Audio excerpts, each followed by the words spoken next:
Hi everyone, this is Ruchira. I'm a physical therapist here at Breakthrough Physical Therapy.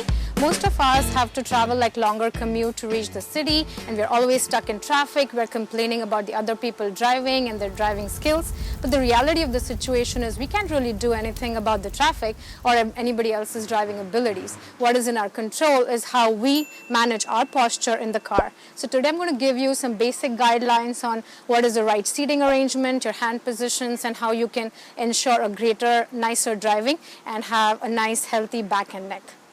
Hey there, so first thing I'm going to talk about is your seating position and what angle your seating should be. So let's get into the car.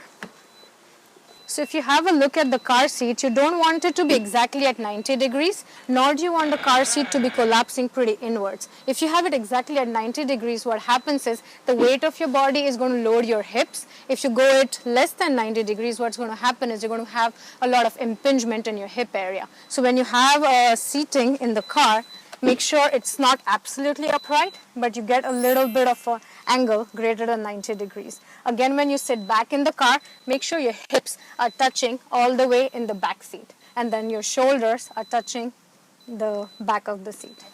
Okay, so the next that we're going to talk about is the angle at the knee.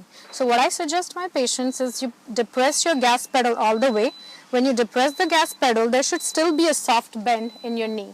So you don't want your angle to be in such a way that if you're here, that you have to overreach for the pedal. Nor do you want the angle to be at a point where you're so close that there's a lot of bend in the knee. So what I suggest, take the seat back, depress the gas pedal, and there should still be a little softer bend at the knee. Hey, so the next position that we're going to talk about is your hand rest position. So to ensure that you're at the right distance from the steering wheel, what I suggest my patients is to keep their shoulders back, touching the back seat, hips are touching all the way back, then take your hands and just rest it. If your wrist crease is able to comfortably rest on the steering wheel, that means you're in a good position. The bad position would be if you have to overreach and you'll have your shoulders kind of hunched forward. That's not a good position. So if you're here and you're able to extend your arms all the way while your shoulders are touching back of the seat, then when you go into driving position, which is 9 and the 3 o'clock position, and you have a nice bend at your elbow, this is actually a very comfortable position for driving. And then again, the last part is your headrest. So when you adjust the headrest, you want to make sure that your top of the headrest is slightly above the top of your head.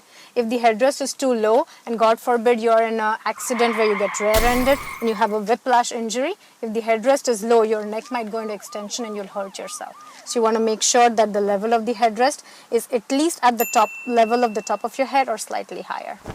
Hope you guys enjoyed the video. If you like the video, definitely share it. Definitely not while you're driving. And don't forget to buckle up. Ciao.